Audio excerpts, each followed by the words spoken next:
Please be seated. We're glad that you are here today to witness the formation of this home, to share in their celebration of joy as they enter into the covenant of marriage. Today we come together to witness the joining of these two lives. For them, out of the routine of every ordinary day life, the extraordinary has happened. They met one another, they fell in love, and they are continuing that journey together today with their wedding. Secure in the knowledge that you will be my constant friend, and a faithful partner in life. I I promise to love, cherish, and honor you. Promise to love, cherish, and honor you. And forsaking all others, I will be yours alone as long as we both shall live. Secure in the knowledge that you will be my constant friend. Your faithful partner in life. I promise to love, cherish, and honor you. And forsaking all others, I will be yours alone for as long as we shall live.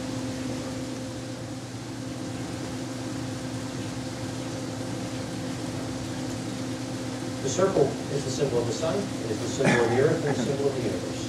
It is also the symbol of peace. The circle has no beginning and it has no end, which is why it is fitting these rings represent the commitment you are about to take entering into marriage. Your relationship, like these rings, will be an unbroken circle as long as you always return to one another, your togetherness, and no matter what each of you may individually experience from day to day. The wedding ring is also an outward and visible symbol of an inner. Alicia, you are consecrated to me now.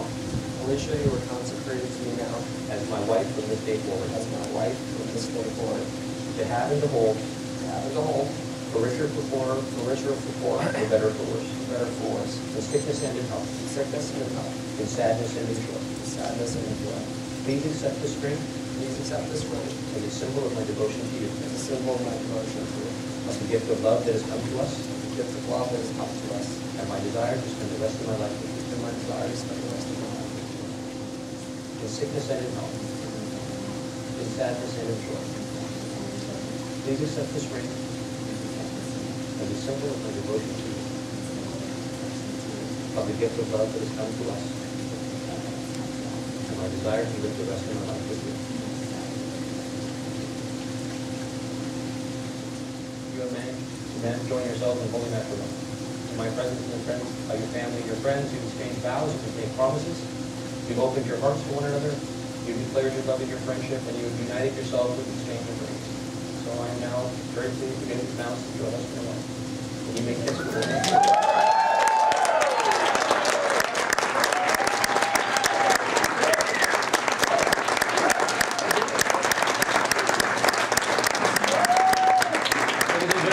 Present you for the very first time, Mr. and Mrs. Matt.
together with your bride and groom, Matthew and Alicia Hart, and then his mother, Pam, and Alex. Put your hands together. Keep it going. Yeah.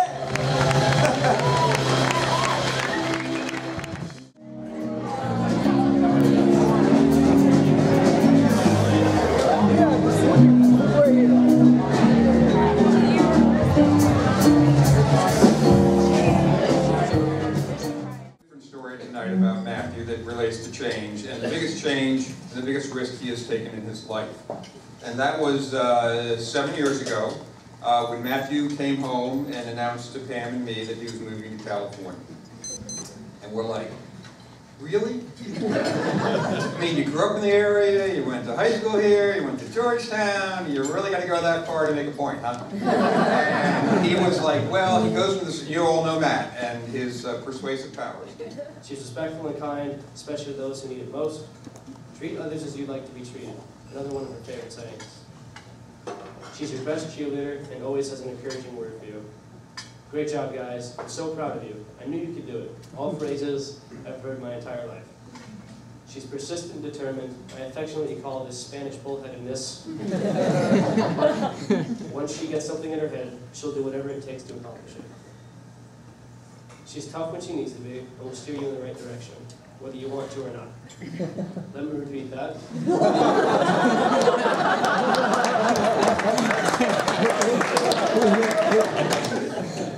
She always tells you she loves you, and I swear that her hugs have healing powers.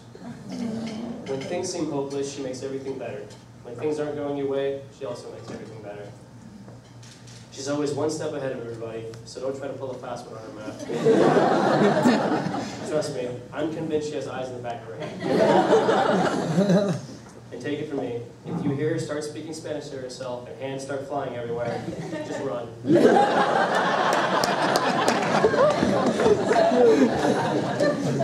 She's tender and sweet and always has your best interests at heart, even if at the time it doesn't seem like it.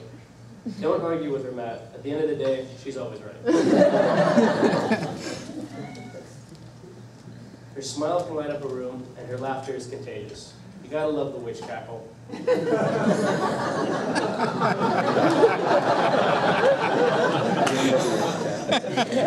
you haven't heard it yet, it sounds almost exactly like the Wicked Witch from the West.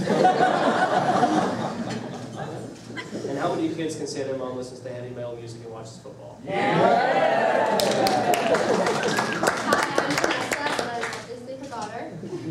As her teenage daughter, I too can offer a glimpse into my mom's personality. She has a contagious positive energy about her, no matter how bleak things may seem. Leave it to my mom to find a silver lining. Change the things you can and accept the things you can't. She always says. She's the strongest woman I know. Perseverance is a great word to describe her. Able to overcome whatever life throws her way. Always wearing her signature smile and her high heel shoes. How do you do that, Mom? Her answer, I can take a punch. She's big on leading by example, which can always be annoying. She's flexible and patient. Oh, she's really patient. I usually nag her about something for a straight 20 minutes before she finally says, no, Nessie. The answer is no. She's a great listener. She'll listen to what you have to say, even though she doesn't agree. She has a natural way of leading you to enlightenment. And she always says, as she always says, she's generous and always has taught us to help others whenever we can. She always says, show random acts of kindness, guys, and make someone stay. She's funny and goofy. I have plenty of Snapchats to prove it. Feel free to see me after this. She gives great advice, not always the advice you want to hear, but great advice, nothing less. We knew you had to be a special guy, Matt, because our mom only brought home annoying parrots and homeless dogs.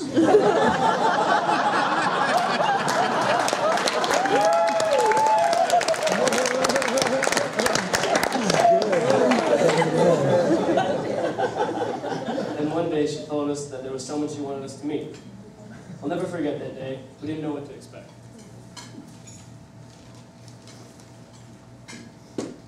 All we knew was the man that my mom was smiling all over, had to be a lawyer. A lawyer? Really? In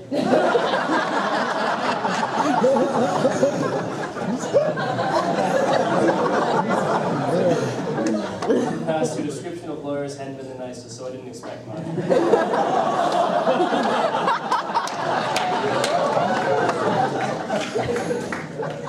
The next thing I know, a guy shows up at the house in a beat-up Mazda.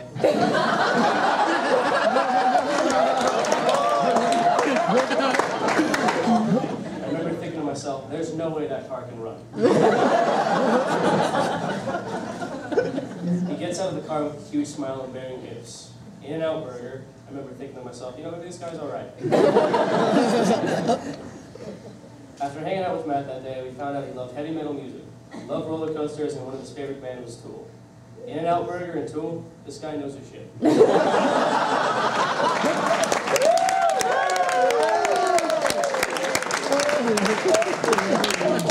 Even if he was wearing a 1930s paperboy hat.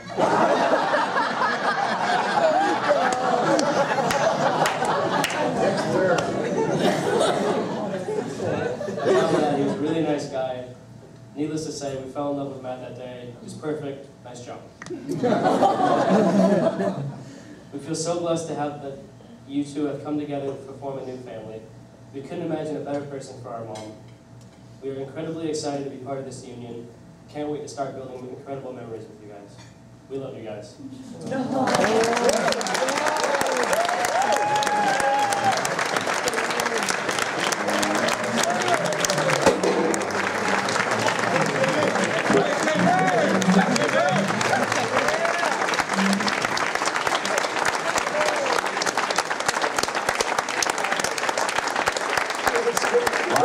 Wow. Keep it going. Keep that love going.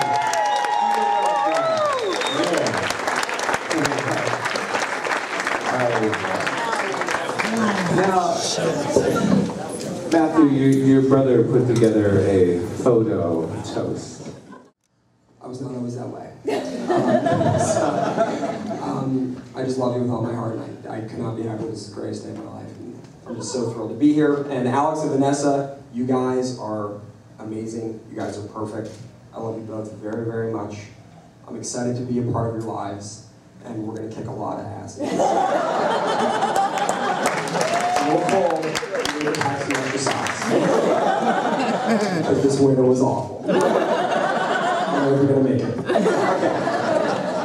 So while today was certainly the most important day of my life, it actually might be the second most important day, because obviously the day that I met Alicia was pretty important. So, I was about 8 months into my job at the law firm, not particularly pleased with my situation, trying to stay positive. So, one day, just minding my own business, there's this like flurry in the halls. And it's like, hey, like whispering here and there. Oh my God, have you seen the new paralegal? No, I haven't. I'm way too cool for this place. No,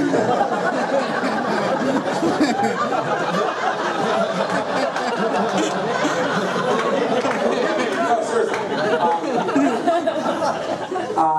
So when word gets around the firm that there's this new girl in the office, okay, and of course I can't be bothered.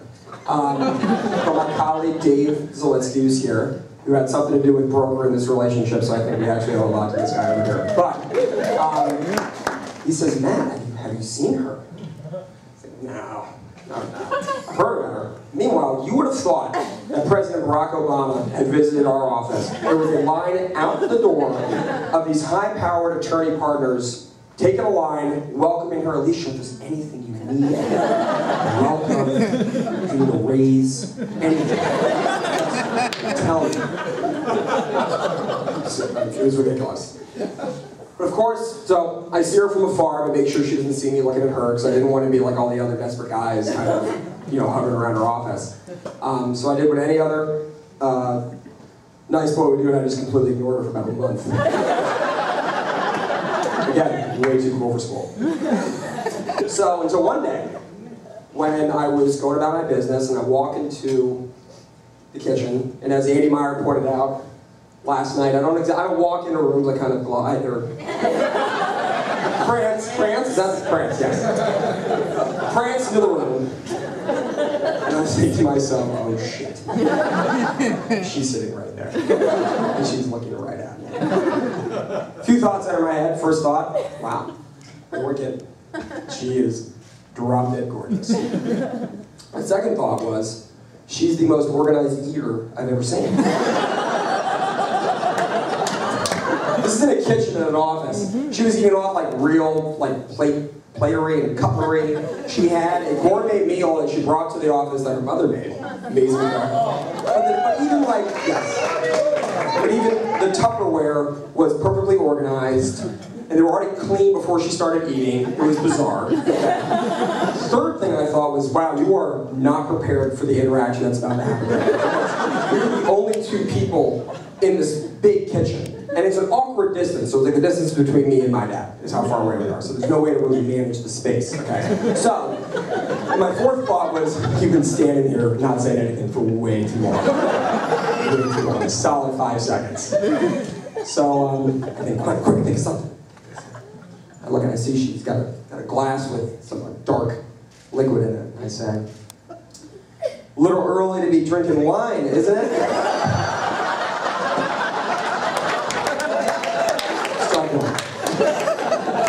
Strike one. She said, it's iced tea. So I say to myself, okay, think of something quick, come on. Everybody heard last night how witty I am. This is just totally undercutting all of that. I say, all right, iced tea, keeping it healthy, all right, good. Good. Strike two. So, I say to myself, okay, stay calm. Don't let her smell fear. She'll smell it. So I had longer hair back then, and as you all know, I really like to play with it, so I decided, okay, she doesn't know that you're panicking, so let's use your body language to make her think that, you know, she's not like totally out of your league, which she definitely is. Like give a little hair flip. I kind of walk over. And I think the ultimate fallback question that every boy has relied on since the age of 14. So, what kind of music came to? We had met 10 seconds earlier.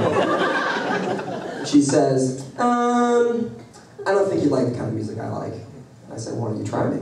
She goes, I really don't think you're gonna like it. I'm like thinking, great, we're talking now. Like, this is the thing. A little flirting, a little banter, this is fun. She goes, I like hard rock.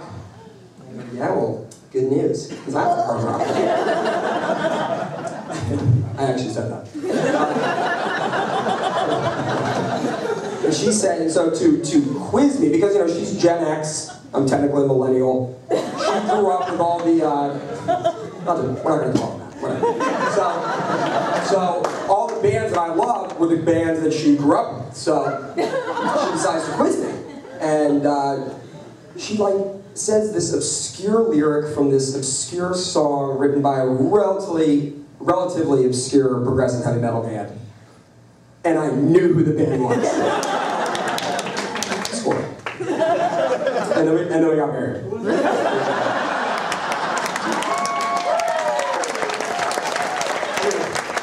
And it was done, good on. Totally nailed it. No, but seriously, after that we became the best of friends. And, you know, we've overcome a lot of challenges along the way. We've been doing long distance since last May, which certainly has its challenges. And I also want to say that everybody in this room, I feel like has had a good amount to do with our success as a couple. Everybody in here has been so supportive throughout everything. And I can actually say that every single person here, because those who weren't supportive just didn't get invited. And there were a few, just like because they weren't invited. But I won't keep this any longer. I just wanted to tell that quick story. But thank you all so very much again for coming. This is a beautiful, beautiful day. I could not be happier. I love it. I love everybody.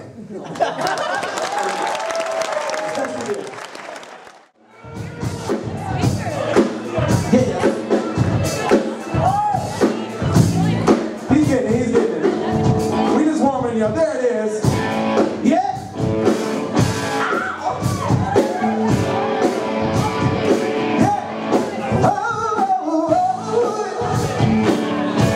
Yeah. The issue